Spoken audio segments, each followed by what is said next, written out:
Para saudara dan saudari yang Tuhan cintai, selamat pagi dan selamat bertemu lagi dalam renungan harian dari Paroki Santo Fransiskus Assisi APO, edisi hari Sabtu, tanggal 17 Februari 2024, hari Sabtu sesudah Rabu Abu.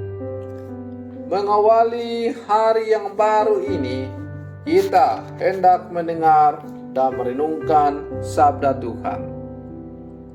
Marilah sebelum kita mendengar dan merenungkan sabda Tuhan, kita berdoa.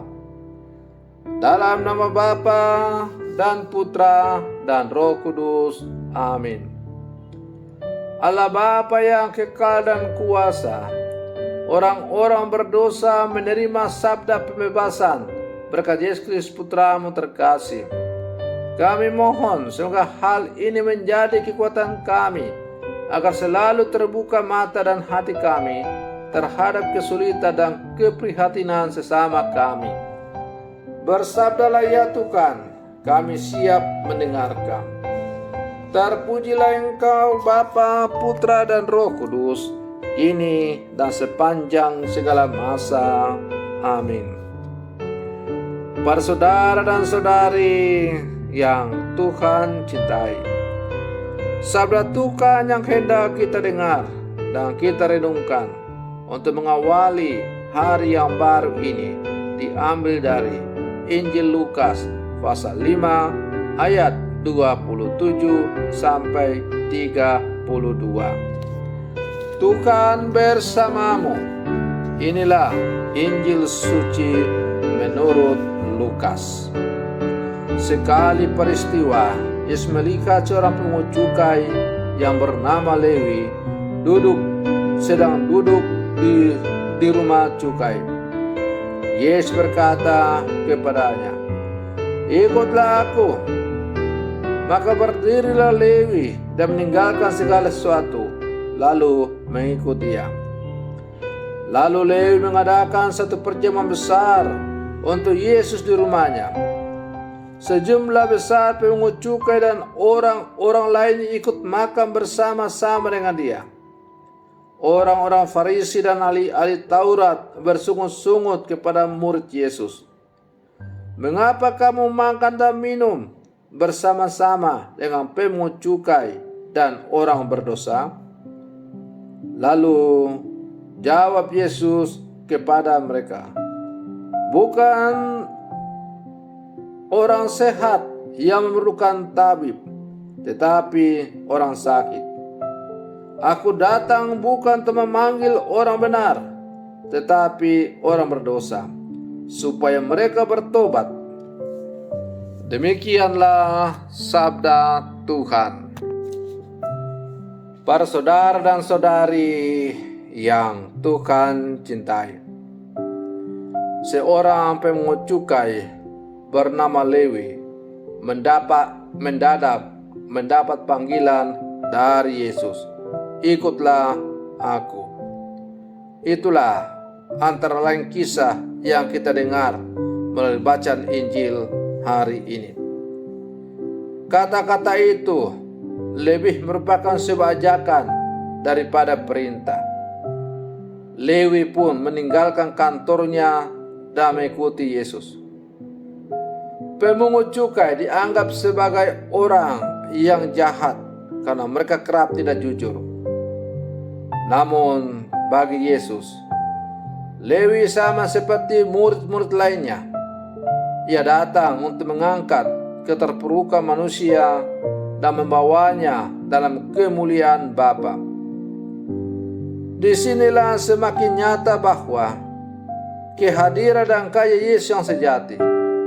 Ia rela menjadi serupa dengan manusia, bahkan lebih rendah dari kita, untuk membawa kita kembali kepada kesuciannya.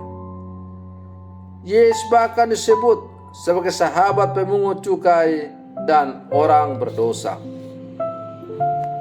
Para saudara dan saudari yang Tuhan cintai, situasi keberdosaan menjadi semakin jelas berada dalam kehidupan kita sehari-hari. Demi kemapanan dan kekuasaan, orang mudah menggunakan uang untuk menutupi keadilan dan kebenaran. Demi uang pun orang mudah berlaku kasar dan sadis, baik di dunia nyata maupun di dunia maya. Demi ambisi kedudukan menjadi anggota DPR, capres, dan sebagainya, banyak orang menggunakan segala macam cara untuk meraih simpati dan untuk meraih kemenangan. Meskipun cara-cara yang mereka pakai itu bertentangan dengan kehendak Allah. Uang kemudian digunakan sebagai alat, bahkan tujuan untuk memenuhi kejujuran, keadilan, dan kebenaran. Dalam konteks inilah, setiap murid Yesus tak bisa berdiam diri. Setiap murid dipanggil untuk menyuarakan kebenaran dan memperjuangkan keadilan.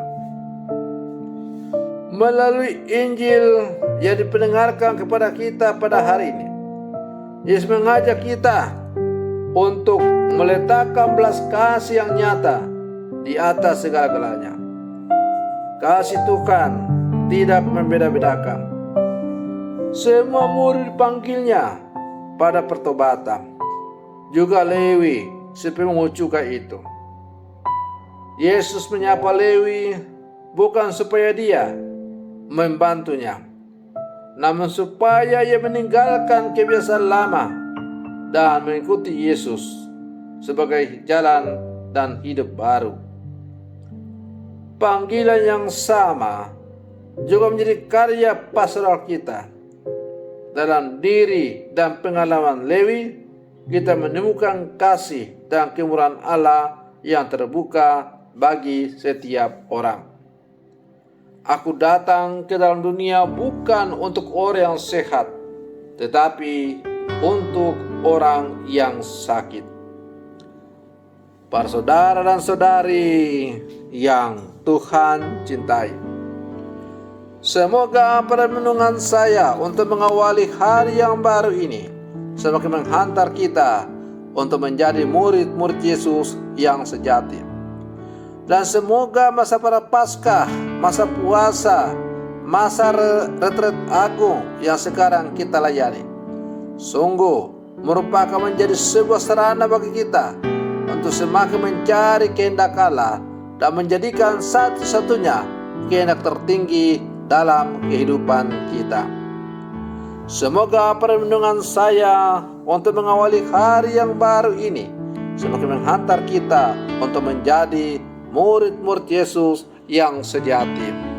Semoga demikian. Selamat pagi. Tuhan Yesus memberkati.